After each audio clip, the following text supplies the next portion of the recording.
विनोद ब्रह्मचारी जी ने पूछा है, प्रणाम गुरुजी, स्वामी विवेकानंद कह के गए हैं कि हमारा नारी जाति का आदर्श है सीता, सावित्री और दमयंती। मेरा जानने का औत्सुक्य है कि क्या इन लोगों का पति पत्नी रिलेशन में कुछ राज था जिससे आदर्श बन गया। विवेकानंद जी ने कहा है तो कहा ही होगा, मुझे नहीं पता कि उन्होंने कहा है कि नहीं कहा है, और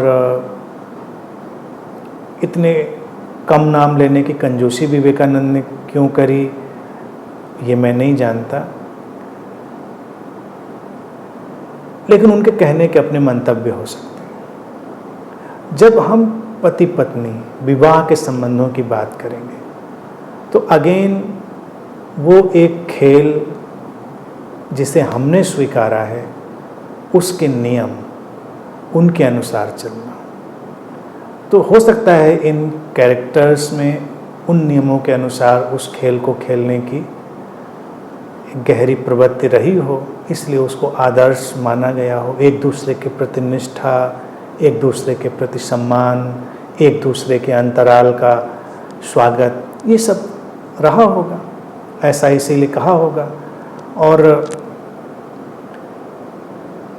खेल के जब नियम हम निर्धारित करते हैं तो उन नियमों को तोड़ने का भी हमें क्या मसला है। आप अगर टेनिस को फुटबॉल के नियम से खेलेंगे तो टेनिस नहीं रह जाएगी, क्रिकेट को कबड्डी के नियम से खेलेंगे तो क्रिकेट नहीं रह जाएगा, कबड्डी के नियम से, क्रिकेट के नियम से, फुटबॉल के नियम से। हर खेल के अपने नियम हैं।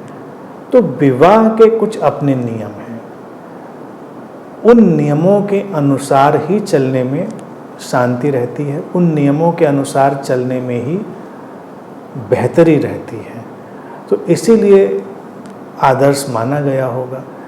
भारत में तो उदाहरण अनेकों हैं और अनेक रंग ढंग के उदाहरण हैं।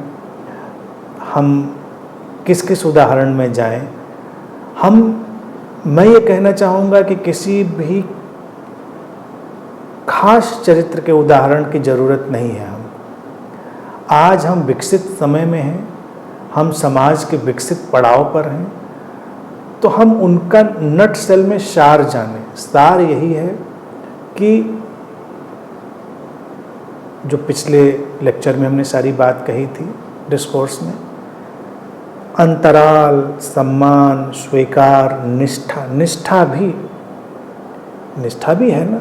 अब निष्ठा भी बात बात पर आप तोड़ते रहें तो फिर कहाँ वो खेल चलने वाला। तो इन सारे इंग्रेडिएंट्स को लेकर एक साथ चलने की ज़रूरत है। राम और सीता ही नहीं, भारत ने तो राधा और कृष्ण का भी आदर्श बनाया प्रेम के मामले में।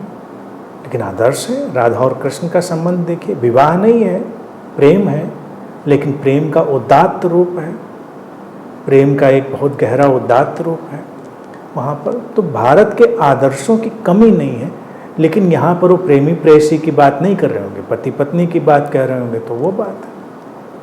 तो हमने अपने ऐतिहासिक चरित्रों के माध्यम से कई चीज़ें सामने रखी भारत में, उनको समझें, लेकिन किसी को हमें कार्बन कॉपी तो बनाना नहीं है। आज तो हमको उसका एसेंस समझ के जीना है, एसेंस समझकर और एक दूसरे को उस समग्रता का द्वार समझकर, अस्तित्व की अनंतता का द्वार समझकर, एक दूसरे का उपयोग करने की प्रवृत्ति से नहीं। नॉर्मल मेजॉरिटी रिलेशंस क्या होते हैं?